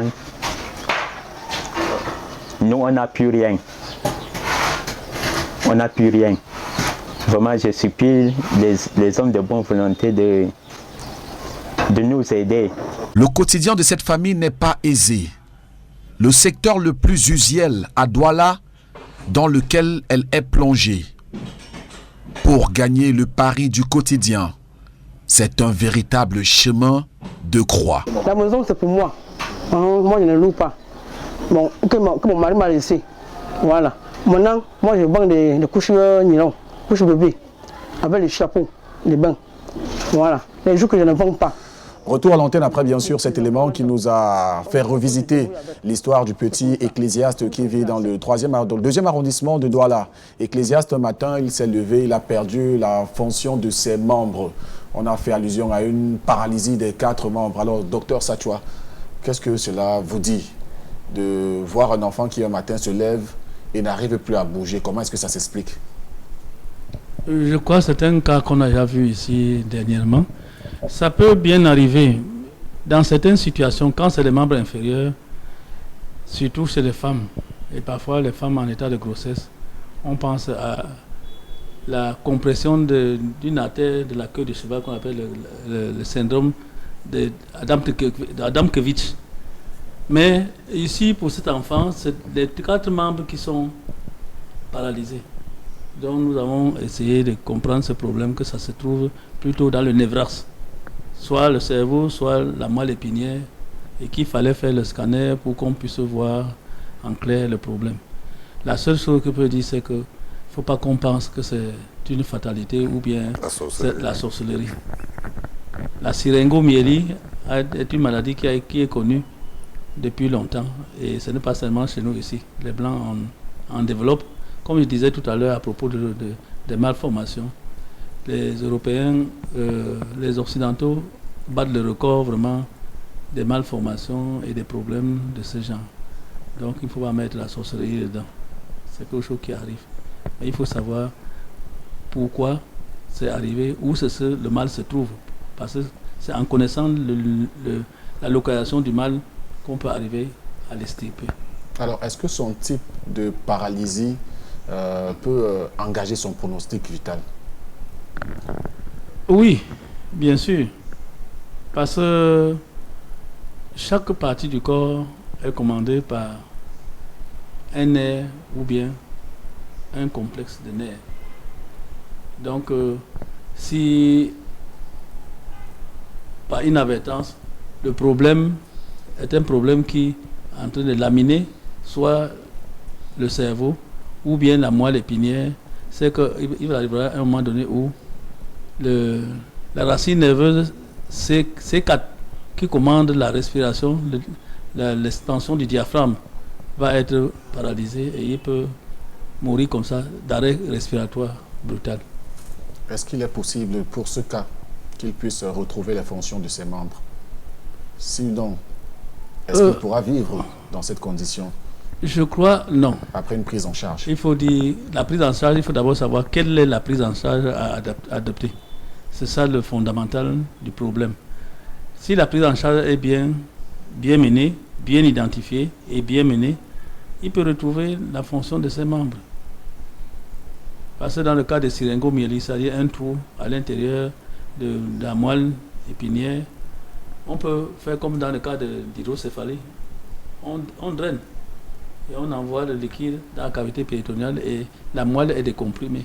Parce que plus le liquide va se mettre dans ce fourreau, progressivement, les tissus nerveux vont être amincis, comprimés, amincis, au point où même la paralysie, même le contrôle des urines, les troubles sphinctériens vont s'installer.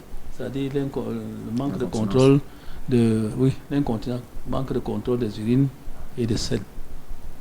Alors, vous avez évoqué tout à l'heure la prise en charge. Elle va consister à quoi pour ce cas?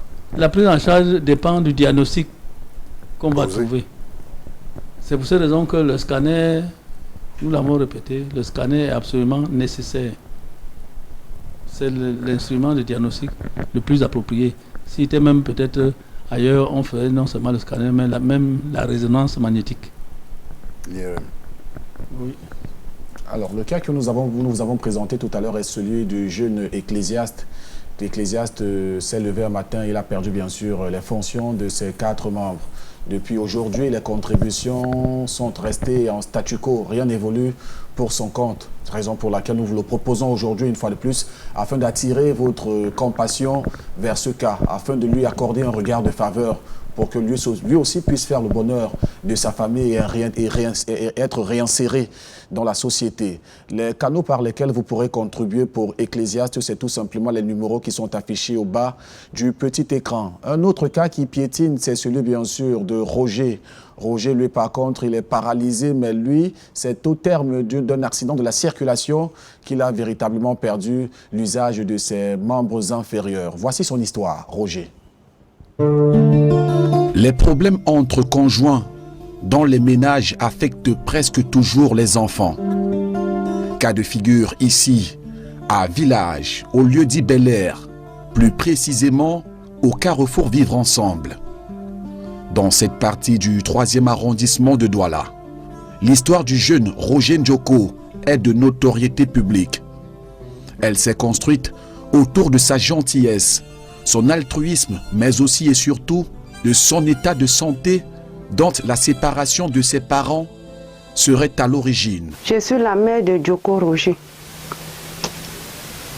L'accident s'est passé, je ne sais pas comment expliquer. J'avais un petit problème ici dedans avec mon mari. Comme une femme peut avoir un problème avec son mari.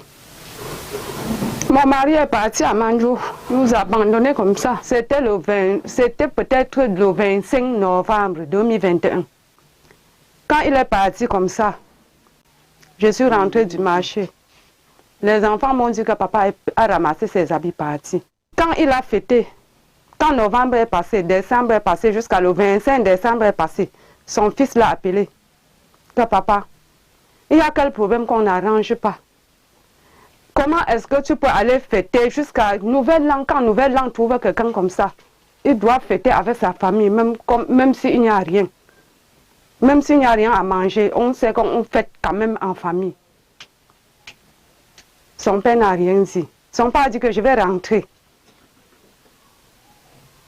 Il a attendu janvier.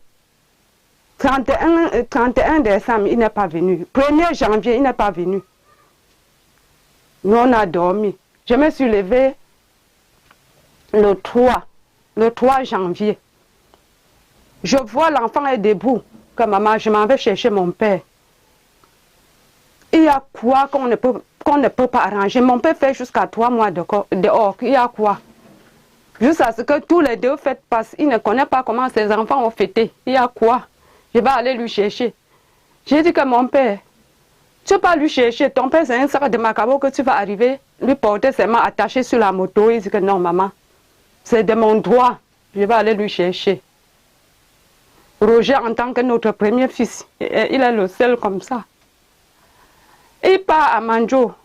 Je suis moi partie au marché parce que je vends moi que les herbes.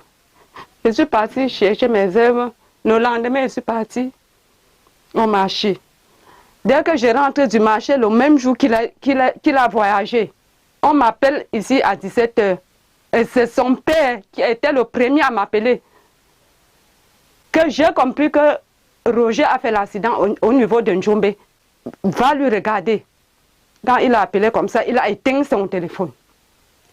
J'ai commencé les cris, taper mon corps ici dehors, appeler ma fille là.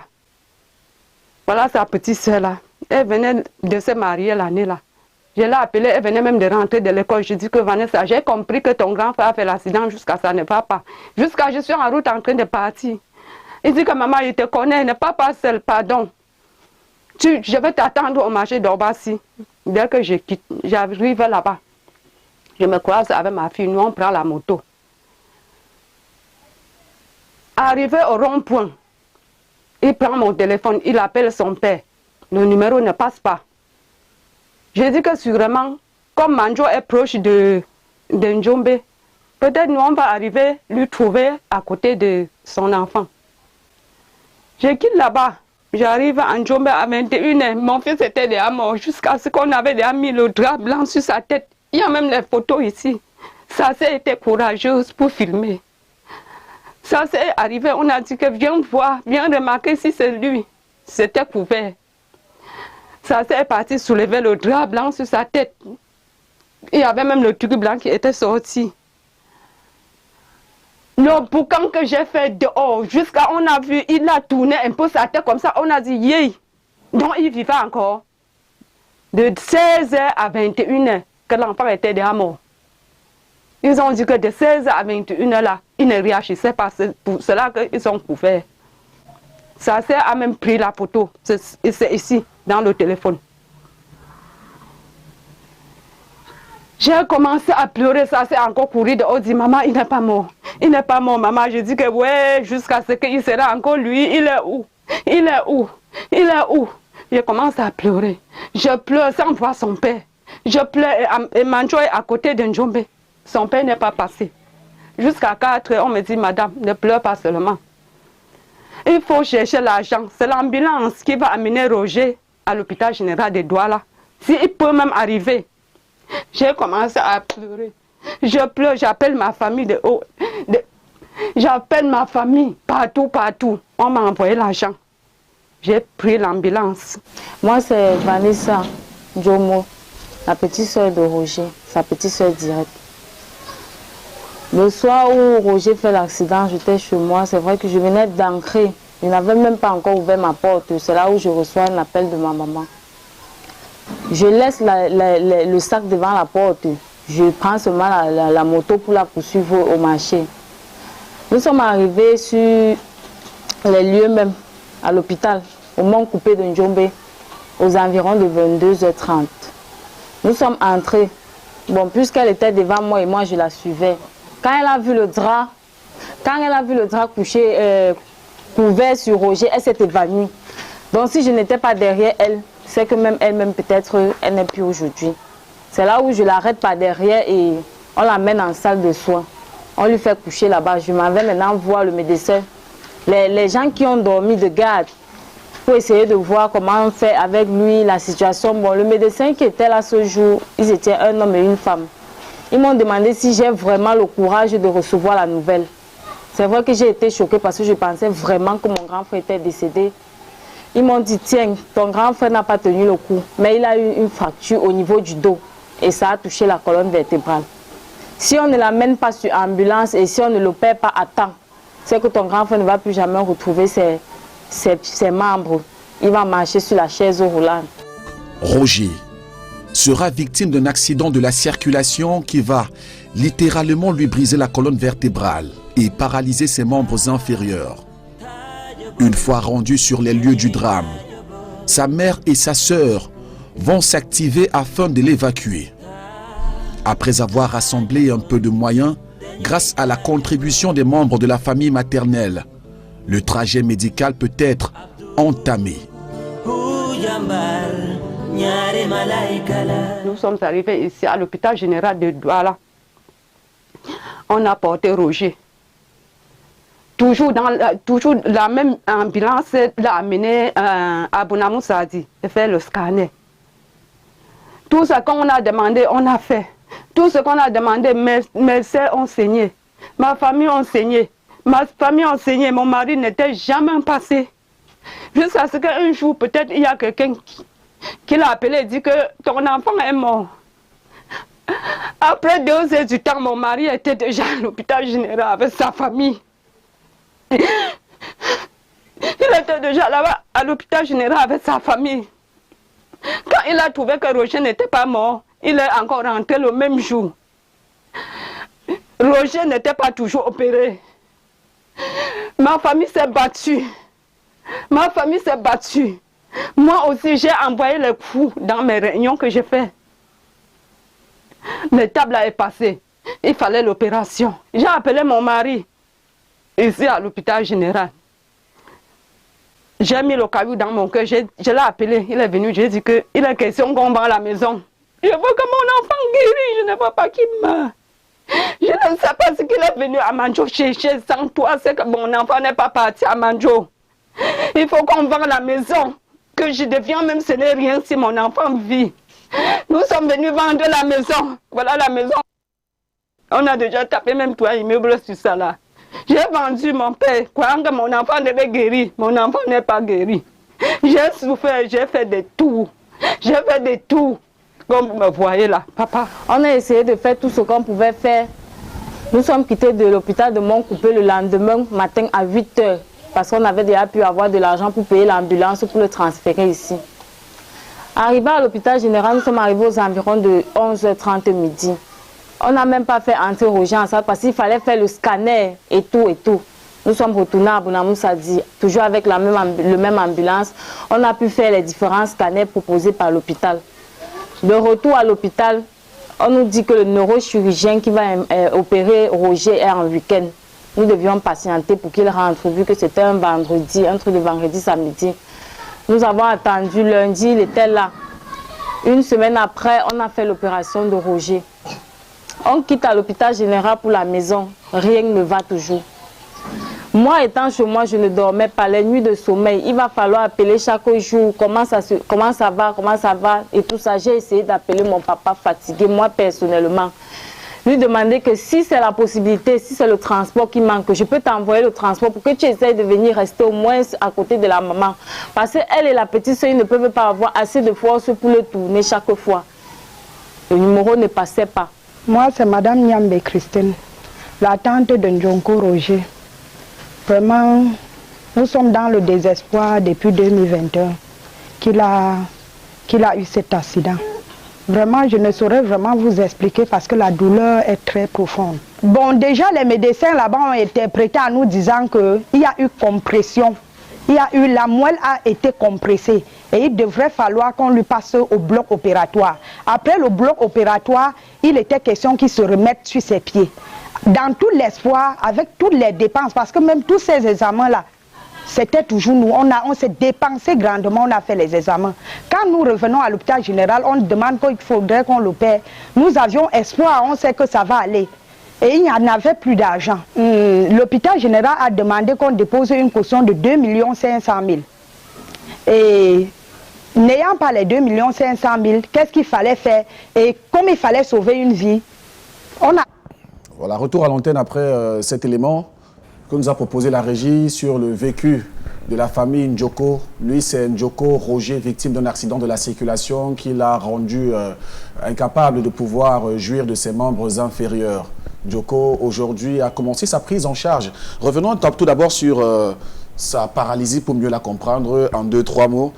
Docteur, tout à l'heure, on a parlé d'un accident qui lui a valu la section de sa colonne vertébrale. Est-ce qu'une colonne vertébrale qui est brisée veut automatiquement dire qu'on ne pourra plus marcher? Ça dépend de la gravité de la lésion. Il peut avoir des fractures de la colonne vertébrale sans lésion de la moelle. Mais dans la plupart des cas, la moelle est plus ou moins atteinte. Et si cette lésion de la moelle est une section totale, la personne ne pourra plus faire mouvoir ses membres inférieurs. Et ça doit être le cas de ce jeune homme. Mais le scanner, normalement, ou la radiographie simple pouvait montrer l'état des vertèbres cassées et même le déplacement des morceaux des vertèbres. par rapport à la position de la moelle, ou la déformation de la colonne vertébrale due au fait qu'il n'y a plus de stabilité et qui donne une angulation telle que la moelle est comprimée. Mais elle peut être comprimée sans entraîner une paralysie. Et dans les cas où on trouve qu'il y a une lésion, une déformation traumatique de la colonne vertébrale, et que le malade est encore capable de pouvoir bouger ses membres inférieurs, il faut rapidement stabiliser la colonne vertébrale par une intervention. Et même dans certaines situations, même si la moelle est sectionnée, on ne peut pas toujours préjuger d'avance de la gravité du problème. Il faut toujours stabiliser la colonne vertébrale. D'abord. Oui, il faut toujours stabiliser. Alors, docteur Sachoua, des formes de paralysie entre celles qui sont dues à un traumatisme et celles qui surviennent comme ça de façon brusque, quelle est la forme la plus sévère? Évidemment que c'est la forme traumatique qui est la plus sévère. Quand il y a section de la moelle, c'est brutal et c'est immédiat et irréversible quand la moelle est sectionnée. Mais quand il s'agit d'une compression progressive de la moelle, comme par exemple dans le cas de hernie discale ou d'un autre problème, il y a le neurinome, c'est-à-dire les tumeurs des racines nerveuses qui ne sont pas encore sorties du fourreau de la dure mère. Ces tumeurs, c'est des gonflements des ganglions neuraux qui entraînent une compression de la moelle. Et dans ce cas, on arrive à pouvoir facilement, si c'est une racine sensitive, de supprimer cette racine pour libérer la moelle qui est comprimée. Alors chez le jeune Djoko, tout à l'heure, sa mère évoquait le fait qu'il avait beaucoup de douleurs et pour lui passer ses douleurs, on lui donnait des antidouleurs chaque fois qu'il ressentait un malaise. La prise des antidouleurs, ça se passe comment? Prescription, lorsqu'on a mal, ça se passe comment? Mais en fait, toute personne qui a mal cherche un médicament pour pouvoir soulager son mal ou le faire disparaître. Un mal de tête nécessite qu'on prenne un antidouleur. Si vous avez je ne sais pas moi, un écrasement du doigt, pendant que vous êtes en train de clouer quelque chose au mur et que le marteau frappe votre doigt, ça vous fait mal, vous prenez un antidouleur. Si c'est une brûlure, vous prenez un antidouleur. Mais l'inconvénient, c'est la prise au long cours qui peut créer des problèmes, parce que ce ne sera plus seulement le problème de la douleur, ça va amener des complications comme le développement de l'ulcère ou même de gastrite et même des problèmes au niveau rénal, comme un début de glomérulonéphrite dû au fait que les anti-inflammatoires ont attaqué le glomérule, c'est-à-dire les cellules qui permettent le fonctionnement, la filtration des urines dans le rein. Alors, quelle est la forme de complication qui peut survenir si le mal n'est pas rapidement pris en charge? Complications liées à la prise de médicaments ou bien... Non, je veux dire à la paralysie, à quoi est-ce qu'on tend? Vers quoi est-ce qu'on... Oui, s'il y a une compression et que la personne avait encore la possibilité, même pour les hernies discales, avait la possibilité encore de mouvoir ses membres, de bouger, plus la compression plus il y a dégénérescence valérienne, c'est-à-dire les fibres nerveuses perdent leur puissance de transmission de l'influx nerveux. Et certains nerfs peuvent être détruits de façon définitive par la compression. Donc il faut lever la compression chaque fois qu'il y en a. Et la prise en charge de ce cas, à quoi est-ce qu'on va se référer? Combien de médecins, d'experts vont agir sur la prise en charge de ce genre de cas de paralysie? Il n'y a que le neurochirurgien qui doit s'en occuper uniquement. Parce qu'il faut qu'il aille lever le... Il va falloir aussi préparer la rééducation. Oh oui, mais le plus important au départ, c'est d'abord lever l'obstacle. Évidemment, le soumettre à un kinésithérapeute ou bien lui apprendre à faire l'auto-rééducation. Parce que la rééducation n'est pas toujours faite uniquement par le kinésithérapeute. Il y a des rééducations qu'on apprend aux malades et ça lui fait gagner et en temps et en argent les dépenses qu'il aurait dû connaître à cause de des frais qu'il doit payer aux kinésithérapeutes. Je sais que les kinésithérapeutes mentaux ne vont pas être très contents, mais il faut apprendre aux gens ce qui est possible de faire. C'est comme par exemple dans le cas de cancer, le cancer du sein de la femme. Vous n'allez pas dire à la femme, chaque fois que tu as un problème, chaque mois, viens, je parle avec tes seins. Parce qu'il faut que c'est le docteur lui-même qui doit savoir si tu as un problème. Apprends-lui simplement, facilement, comment la femme fait l'autopalpation de sein. On n'a pas besoin de prendre l'argent aux gens pour que les gens soient dans un bon état de santé. On éduque les gens, comme je disais tout à l'heure, l'éducation sanitaire pour une maman qui a des enfants. Elle doit savoir gérer certains problèmes et non pas aller toujours chez le médecin tous les jours pour que le médecin lui rappelle, fais comme ça, fais comme cela. D'accord. Merci d'avoir mené cet entretien avec nous. Merci surtout de nous avoir tenu la chandelle, de nous avoir éclairé sur certaines pathologies, la plus essentielle d'ailleurs, celle qui a beaucoup plus fait l'objet de notre préoccupation, est cette microcéphalie que traîne le bébé qui, si elle a 6 mois, elle a besoin bien sûr de vos aides, tout comme ceux des cas qu'on a présentés dans cette émission, c'est-à-dire Ecclésiaste qui est victime d'une paralysie des 4 membres, également de Roger Ndjoko qui a été victime d'une paralysie des membres inférieurs. Merci surtout de contribuer, merci de donner afin de sauver des vies. C'est d'ailleurs la raison de notre rassemblement tous les jeudis sur ce plateau. Docteur Sachua, on va se dire à la prochaine. Merci surtout d'être passé sur le plateau.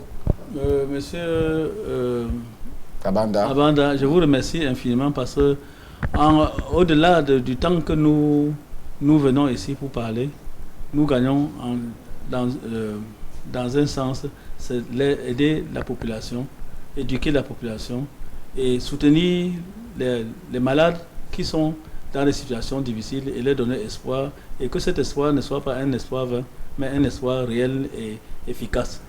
Et nous ne ménagerons jamais assez notre effort pour venir partager les problèmes de nos malades ensemble et les encourager à suivre la voie du traitement efficace qu'il faut. D'ailleurs, je rappelle que vous êtes chirurgien multidisciplinaire, l'un des rares chirurgiens multidisciplinaires. Nous étions bien sûr en compagnie du docteur Tchami Pierre, qui est pédiatre. Docteur, merci d'avoir été là pendant cette belle tranche qu'on a partagée ensemble. C'est moi qui vous dis merci. Ça fait toujours plaisir de venir élucider, de venir remonter ceux qui sont dans cette souffrance. Et c'est vraiment que vive longtemps l'émission Regard Social, pour pouvoir aider certains Camerounais qui souffrent à pouvoir retrouver leur sourire, leur joie de vivre. Merci, M. Abanda. Merci à vous qui nous avez suivis pendant le déroulement de cette émission. Vous avez été très nombreux certainement à réagir et à apporter vos contributions. Nous vous en sommes infiniment reconnaissants. Merci à l'équipe technique autour de Cédric Chouna, le réalisateur. On va dire merci aux preneurs de son de ce soir, Dani Warren Zede. Merci à mes caméramens. Je pense à Jires Yopa. Merci aussi à la diffusion. Prochain rendez-vous, c'est justement la semaine prochaine. Si jamais vous sortez couvert. N'oubliez pas de vous laver les mains avec de l'eau coulante et du savon. À très vite.